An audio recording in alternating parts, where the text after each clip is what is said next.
Welcome to a very special event designed and sponsored by the AANS, a half-hour interview with a neurosurgical luminary, Roberto Cosme Heros. Today is December 2nd, 2021. I'm Jacques Morcos, professor and co-chair of neurosurgery at the University of Miami, where I have been since 1995. I have known Roberto since 1989. And except for a hiatus for my 2 fellowships, I have been with him ever since. Throughout this half hour, I will help you, the audience, scratch the surface of who this man is, what he stands for, and why he is beloved and respected the world over as a master neurosurgeon and human being. Before I start interviewing Roberto, I'd like to read to you what I have written about him not too long ago, earlier this year, for the audience who does not know him. Maybe that give you a glimpse of the man, and then we'll hear, of course, from the man himself.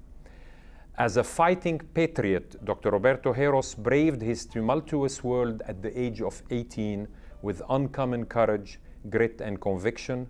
He then conquered academic cerebrovascular neurosurgery with talent and determination and achieved surgical mastery to international acclaim. He carries his heart on his sleeve every day of his life.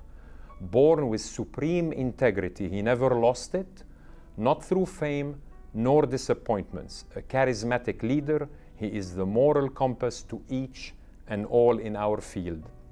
His heart is pure, his vision crystal clear, his soul untarnished by what depraves most men. He is the educator of all educators. His knowledge is vast, and his compulsion to share it for the betterment of patients is a blessing to all. He teaches like we breathe. His love of and loyalty to trainees is indomitable. Courage and valor, honesty and humility are to him self-evident, yet to the rest of us barely attainable. His example is a shining beacon, and his legacy is monumental, as you will see. He was my teacher, became my mentor, then partner, and then friend. Then again, Roberto is really my big brother to whom I owe more than I can tell. And I promise you that will be the end of my own monologues for this interview. And who were you talking about? I was talking about... can't recognize that person.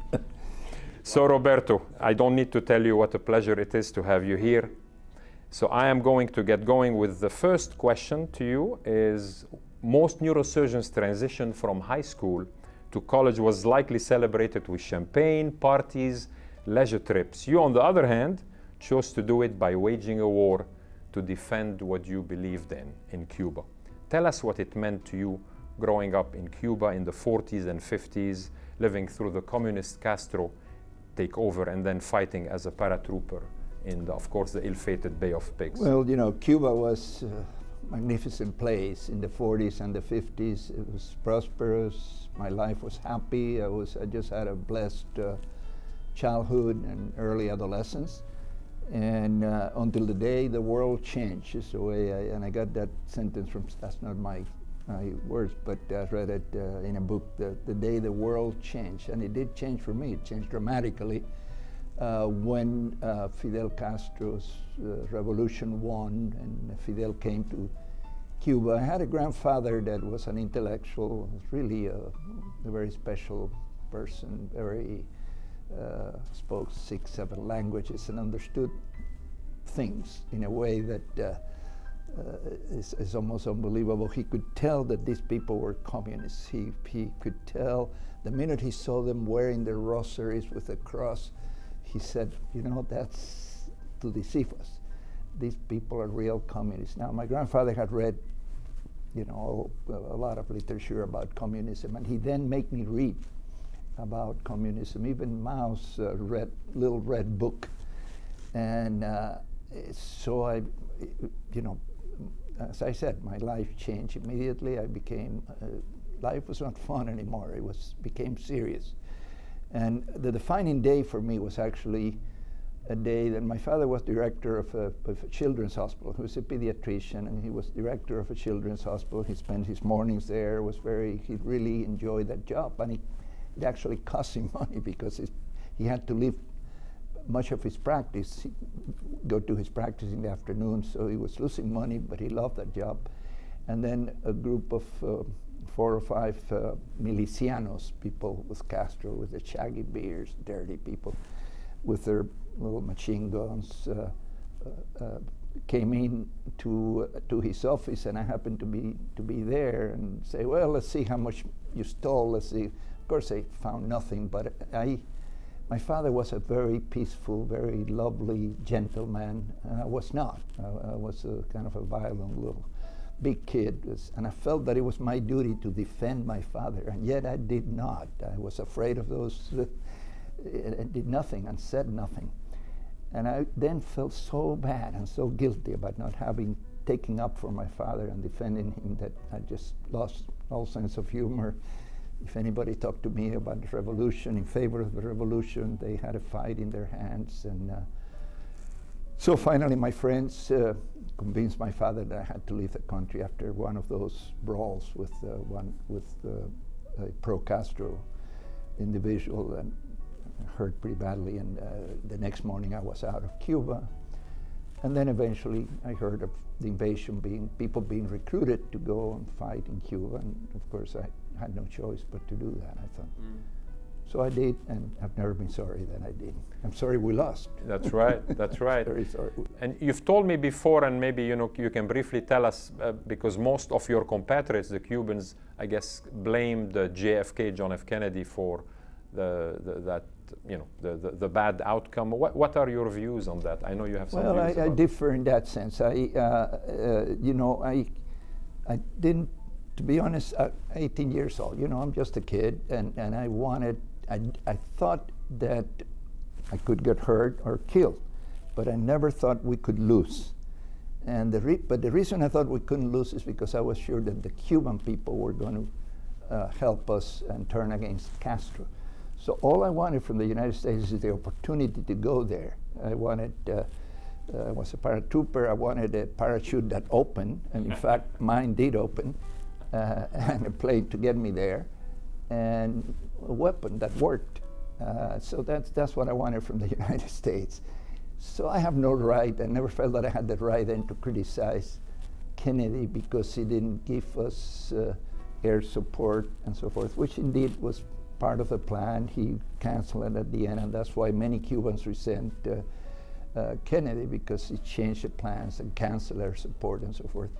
But at that time, Kennedy was very young, a lot younger than we are now. Of course, he was early 40s, no experience, no executive experience, had just taken over the presidency. And at that time, we were very scared of Russia. The Russians had just, the Soviets had just put a satellite, and then a satellite with a monkey, and then a satellite with a person, before we could even do any of that. So we were intimidated by the technology in Russia. So what conversations Kennedy had with Khrushchev at that time, what threats did Khrushchev say, well, okay, if you do this, if you go ahead with invasion, because at that time it was obvious that this was going to happen. Then we are going to invade West Berlin. And so only Kennedy knows what was on his mind, and he had a big responsibility for a big country, not just a bunch of Cubans that wanted to go and recover their country. Now, of course, you went to prison for about, what, 20 months, was it? Or 20 months. 20 months. I mean, I've heard your stories, and I mean, we can spend 2-3 hours listening just to that experience, but I want our audience to hear more of the neurosurgeon later. So, but one of the remarkable qualities you possess is this really unshakable loyalty you have to the things that you are passionate about. So I do want to hear again, express your sentiments about what this great country, the USA, means to you.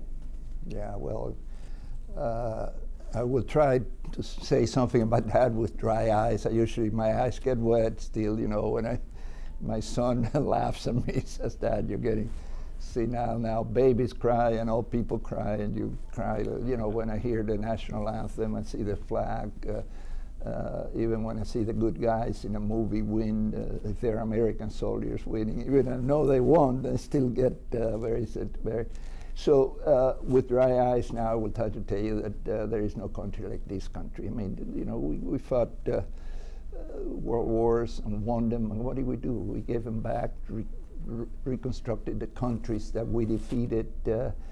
No country has done that. And then what this country has done for people like myself, refugees that have come into this country, that this country had no reason to be specially helpful. I can tell you that I was not treated like an ordinary American citizen. I was treated better. I was given things and privileges that American-born people did not have. When I got here, you know, what can I tell you? I went to the story. I went to Memphis, Tennessee. Yeah. I went to Memphis because I had come to Miami, and it was really a party atmosphere here. Everywhere I went, oh, you were in the Bay of Pigs. Somebody wanted to pay the bill and for my dinner, and I said, look, this is not conductive to. I got to get on here, get on with life, make a living. Hopefully, one of these days, study. So I had heard that I had some experience when I finished high school. I couldn't get into university right away, so I sold insurance, life insurance. And then I heard that there were about 18 or 20 doctors in Memphis. One had run the other and the other. And I said, good, they need life insurance. Let me go to Memphis. And I went to Memphis, sold life insurance for a year, saved enough money to go to school. And at that time, I can't believe the manager of the company, when I told him, I'm sorry, I'm going to go to school, he said, oh, but you're such a good salesman. What I didn't tell him is that I had run out of Cubans to sell life insurance. And I didn't know how to sell life insurance to anybody else but to the Cubans. So saved enough, and then unbelievably, I was given unbelievable privilege. I finished high school in Cuba. They called it bachillerato, baccalaureate. It's 5 years. Same as French, yes. 5 years. It's a little more advanced than the usual high schooling here. I had no papers, nothing. And I told this story to the Dean of Admissions at Southwestern University at that time, and now it's called Rhodes College. And then he said, well, what else do you do? I said, well, I play football. And actually, I was MVP the last year. Now, MVP in Cuba, playing American football, where there are 5 teams, is equivalent of a bad high school team here. Right. But they give me a scholarship to play football. I didn't even make the bench. I don't know of any other scholarship athlete that hasn't even been able to make the bench on the team. And then they continue my scholarship because I was making good grades. I had straight A's. And even though I didn't play football, I continued on a scholarship. Not only that, but I was given credit for 2 years of college in Cuba. I convinced them that some of the subjects I took, calculus, organic chemistry, and so forth, were college equivalent. So on my word, I was given credit for that. And then the Dean of Southwestern called the Dean of Admissions at the University of Tennessee, Memphis, and got me in medical school. So I didn't have to go through the applications of 20 different schools, and you know, who else has that privilege? So I love this country, and you know, one of the great frustrations that I will never get over is the fact that I really haven't repaid this country what this country has given me. I tried and failed, but the reason I failed is because I was doing it half-assed, so to speak. During the Vietnam War, I wanted to go to Vietnam and say, well, this would be a way to pay my dues.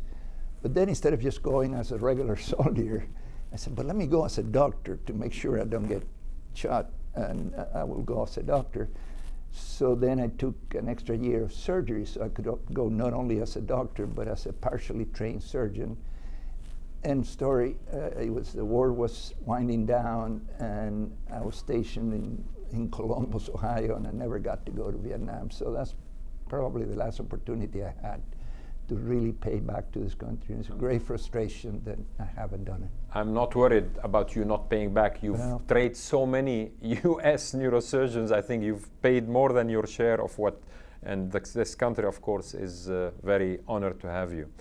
And then, of course, you went on to Mass General, where you did your residency. I'm curious, and I'm sure many would love to hear, when did you get attracted to the field of cerebrovascular surgery, and perhaps how? Well, neurosurgery, I did get attracted because I had an uncle that was a neurosurgeon, as you know, Dr. Picasa. But initially, actually, I was thinking about pediatric neurosurgery, and then it was my exposure to cerebrovascular surgery from Bob Ojiman, although he was not a intracranial cerebrovascular surgeon, but he was very interested in carotid endarterectomies. And then particularly the exposure to Dr. C. Miller Fisher, the famous neurologist, in my opinion, the best neurologist of his time, committed to stroke neurologists as well as being an extraordinary person, extraordinary neurologist that really said, this is what I want to do intellectually. Cerebrovascular surgery has always been very attractive to me. Yeah. And as you know, I and many consider you one of the most effective neurosurgical educators and someone who embodies really the true meaning of what a mentor is. Talk to me about your own mentors, talking about C. Miller Fishers, any others, the neurosurgical giants. Neurosurgical, really, I would have to say Bob Ojiman was, and it's interesting, the reason that I consider him such an important mentor is that he was so different than me that I could never quite be like him. And yet I thought, this is the ideal neurosurgeon. And the reason I thought Bob Ojiman was the ideal neurosurgeon is very simple. His patients did well. He was exquisitely careful, boring at surgery, very slow, very boring, because he'll do every operation as if he were doing it for the first time, as if he took every precaution. And he was just boring. He was, later on when I was on the faculty at the Mass General, it was embarrassing because there would be visitors and Bob Ojiman would be operating on a room and I was operating in another room, and they gradually drifted from his room to mine because obviously what I did was, clip, aneurysm is clip, was very exciting. Bob Ojiman was slow, meticulous, but damn it, his patients did well. And I could never be that careful. I never had that patience. I was more, although to say more like him, who could be like him, but one of my indirect mentors was Charlie Drake. He was an impatient man, just like I am. He could never have the patience that you have.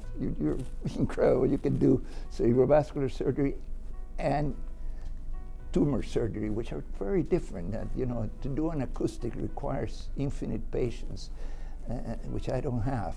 So that at the end, when you're tired, this one is most difficult to save that facial nerve. And I remember seeing Drake. He was fantastic about. He had a fifth sense about that where the perforators were.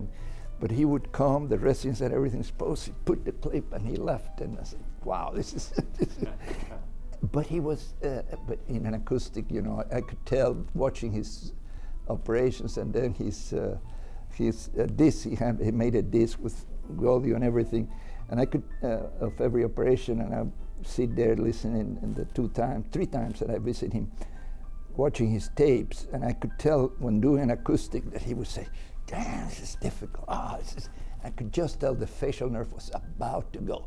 And he said, damn, there went the facial. But I would ask questions, and he had the wisdom of experience.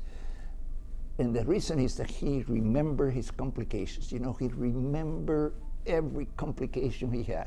And I would ask him a question and say, oh, well, I did that once, and he even remembered the name of the patient. Wow. And he remembered why he had the complication and was very free to talk about it and clearly learn from his complications. So I admired the man greatly, and I consider him an indirect mentor, even though I spent probably less than 6 weeks with him altogether, the 3 times I was there.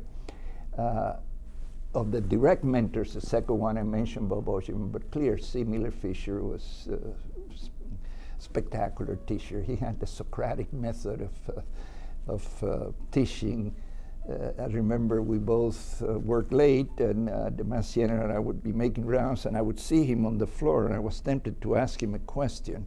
Then I look at my watch and say, damn, it's 9 o'clock. I better not ask him a question, because he would say, sit down, Roberto, sit down, let me ask you. So I remember one day I was going to do I think it was a vertebral transposition for vertebrobasilar, for vertebral steel, subclavian steel. And Fisher knew that. Somebody told him. He said, oh, Roberto, I heard you're going to do this tomorrow. And I said, yeah. And he said, oh, and you're doing that to prevent a stroke, right? And I said, yes, of course, Dr. Fisher. And he said, and people with subclavian steel have strokes, is that right? And I said, yeah, of course, you know that. And then he'll bring the pen and a little book and say, can you give me the name of some of those patients with a stroke? Because I for 30 years I've been watching, I've never seen it happen. So, you know, took a long time to learn, but I've never forgotten that that subclavian steel doesn't really lead to stroke, but it took 15 minutes. But he was just, the way his confidence in the neurologic examination, in the way the nervous system worked. And he would say, people say something and said, no, that's impossible. This is what this is, and the reason is. So it was, he was a wonderful mentor, and my inspiration for cerebrovascular surgery. And you, of course, you visited Yazergil, you visited Vinko Doleng. I could never, I just got bored both times and left a little earlier. I don't want him to hear that. But the problem is, he could, it's like watching Michelangelo paint. To watch Yazergil operate at that time, it was like watching Michelangelo paint. You don't go home and paint like Michelangelo. So yes, it was spectacular to see him operate, but I knew that I could never do things the way he did. So that wasn't as useful as visiting Drake and hearing his complications and so forth. So again, let me summarize your academic journey as follows. You've spent 3 years as a young faculty, of course, in Pittsburgh with Janetta, went on 9 years at Mass General, then you became chair at University of Minnesota, and of course I benefited from that because you took me outside the match at the time. You were there for 6 years, and then of course came to Miami. We came together in 1995. You were co-chair here with Barth Green all those years. You've held continuous NIH funding for more than 15 years. Of course, everybody knows your seminal research on vasospasm, subarachnoid hemorrhage. You quoted, spearheaded the brain attack movement in the 90s. You've published, of course, numerous articles, which we'll touch upon shortly. But it's really fair to say, and I think I can say it for myself and many of my colleagues, that your supreme honesty in publishing those early complications you encountered as a young faculty, really, this is, many neurosurgeons are so thankful for that, because not only was it highly refreshing to have an honesty like this back in the 80s, not too many people were publishing their complications, but I'm just curious to know, was there any hesitation from your part as a young rising star, instead of publishing, oh, look how good I am, publishing your complications? Just take us a little bit through your process, which would lead into the papers. No, I never had any hesitation. First of all, I had a lot of complications, and I thought it was a shame not to share them, because frankly, I forgot my successes. I mean, yeah, they make you feel good for a couple of days, but it's the complications that get to you, and you remember, and they stay with you. That's what, because you don't want to make them again. In fact, I remember not only my complications, but even the few that you have had, because I want to learn. I want to make sure that doesn't happen to me. More than a few. So yes, I thought for very early on that, I'm not a Yazergil type surgeon. I cannot show a video of my masterfulness in surgery, but I did have a lot of complications, and I thought sharing those with my colleagues was a contribution that I could make, and no, I never had any hesitation about it. I'm very glad I did. Yeah, and I think you told me you would go to international meetings and neurosurgeons would stop you. Thank you, Dr. Heros, for publishing this and that. Yeah. Well, it saved me, correct? That happened. Yeah. Which I think leads me into, I mean, we're not going to go over your bibliography, but just tell me some of your favorite papers that you've written and perhaps some background behind each. Well, I remember you talked about this paper. This is a simple little paper of a complication. This is a lady that I killed by carelessness. The lady that had a small aneurysm. I thought it was just a small paraclinoid aneurysm. I didn't pay attention to the fact that she had an isolated circulation on that side. The other carotid didn't, she didn't have an anterior communicating competent complex.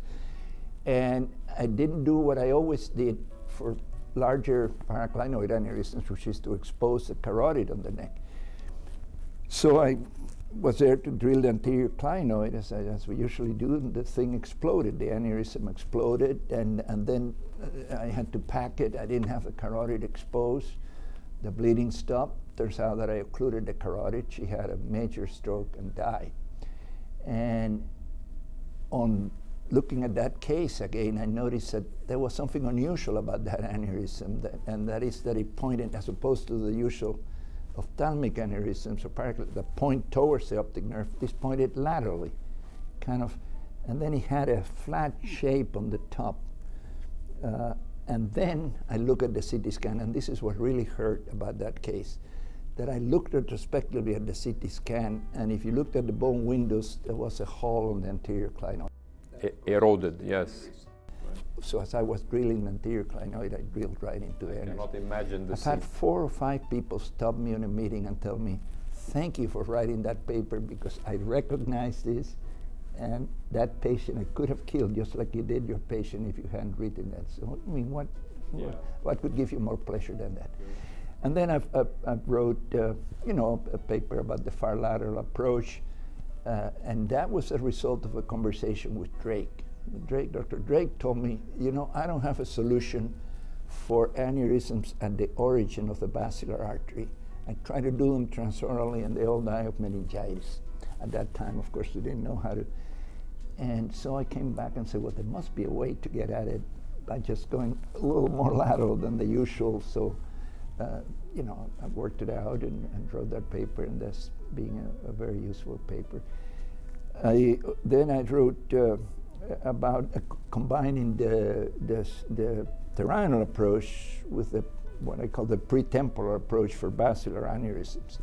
And what led to that were my bad results with the straight temporal approach, the subtemporal approach that Drake could do, but he had a way to know where those perforators on the other side were, and I didn't. I had a number of occlusions of the other perforator on the other side of the P1 because I couldn't see them. And of course the third nerve always, so I said, and then Jassergill had used the terminal approach, but if you looked at his series, there were about 20% of the patients that he abandoned. He couldn't do because he couldn't see the perforators on the back. So I figured, well, there must be a way to do both, to be able to see from the front and to see behind, and that's what led to my writing about that combined approach. Then, of course, I looked up the late results of my initial series of AVMs, and I tell you, that was a shock, because when I looked at grade 5 AVMs, I operated some 50 or so, 40, 50 of them, half of those patients were wrecked. And it wasn't just after surgery, this was on the late results. 45%, 48% serious morbidity at 6 months. So I said, well, come on, we shouldn't be doing this. And I began to talk about not operating on those very high grade AVMs, and Bob Spetzer eventually came up to the same conclusion. But probably, and this is the last one I'm going to tell you, I think the most important paper I wrote was one that there was great hesitancy about publishing, because it's where I talk about different approaches where you resect a little bit of brain rather than work under the brain for deep lesions, paraventricular lesions, and so forth. And I can tell you that many neurosurgeons don't talk about that very often. They're very embarrassed because, you know, the brain is sacred. You never resect any brain. But I can tell you that probably many lives have been saved by people resecting a little bit of brain to say get with a swollen temporal lobe to get to the incisura, or to go to the atrium of the ventricle, you know, instead of using the transcerebral approach from the posterior temporal approach, to try to go like Gassergil does, so she can do, but most mortals cannot, which is by going through the middle and then through the cuneus into, sometimes in patients where the brain is swollen, you can't open the sylvian fissure properly, just to go through the through the superior temporal gyrus and get to the fissure medially, not trying to spread the tonsils on a distal pike aneurysm that's probably stuck to the tonsils, but just works through the tonsil to get to the aneurysm. Just a series of little things like that that I suspect have helped many neurosurgeons, although most neurosurgeons don't like to recognize that they did that. Yeah, and of course you have many other contributions, but yeah, those are certainly memorable.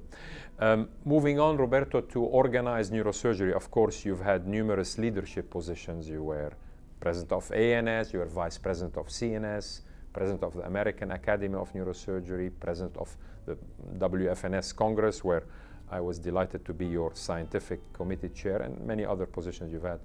Why should young neurosurgeons get involved in organized neurosurgery? Well, first of all, it's fun. I mean, it's one way, from the practical point of view, it allows us a fair amount of free traveling, so to speak, that you can charge to the department.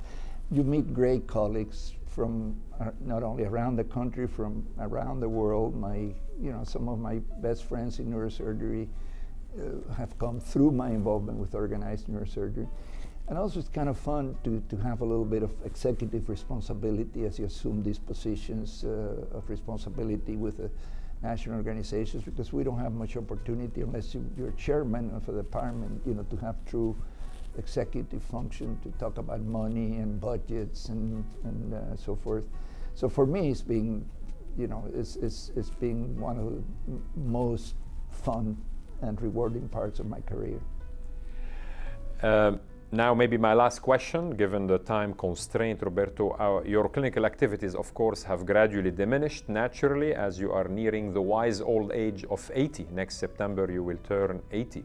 How are you handling retirement, even though you're really not retired, but I'll let you define what state you are in now. Is there another lesson in it to teach other neurosurgeons?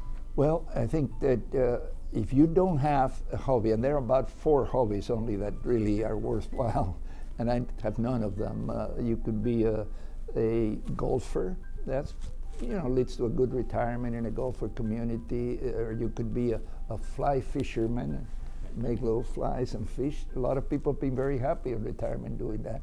Or a sailor. What else? A fisherman. I don't do any of those things. So for me, the solution was to not retire and to continue to work. The only thing I can do now is to be an administrator, to put, they actually pay me more than they should for doing a job that I don't know much about. Don't worry, we're going to edit this piece off. As an administrator, a chief medical officer in the hospital, you leave off hiring because of my track record in neurosurgery, which has nothing to do with what I'm doing now, but it keeps me occupied. But I think what's really made, so there are 2 things. That's retirement, that's what I was talking about. But the most difficult thing is not doing surgery. I love doing surgery, and I miss it tremendously. But one of the things that makes it tolerable not to be doing surgery, to be honest, is to have somebody like you to look at in the operating room and to see the way you do things and to realize that you can do most things much better than I could do them when I was doing them. And the pleasure of knowing that your legacy goes on, that it doesn't finish with you, that, that somebody else is starting where you left off and going higher. And to be able to have them in your same institution. And I would have had a very hard time retiring if I hadn't left a legacy of people like you, Jack. Well, me and many more, not just me. There are many around the world, as you well know. Many more, but Yeah. you are, as you know, you are special. And it's nothing better for a teacher than to know, for a mentor, if you want to say that, know that a mentee has far surpassed you, and that's a dream, I think, of every good mentor. Roberto, I thank you so much for this interview, which I'm sure everybody will enjoy, and of course we can perhaps do many more hours in future episodes. Thank you very much for joining us today. Thank you, Jack. And thank you for your wonderful comments and on this earth. Thank you. Thank you.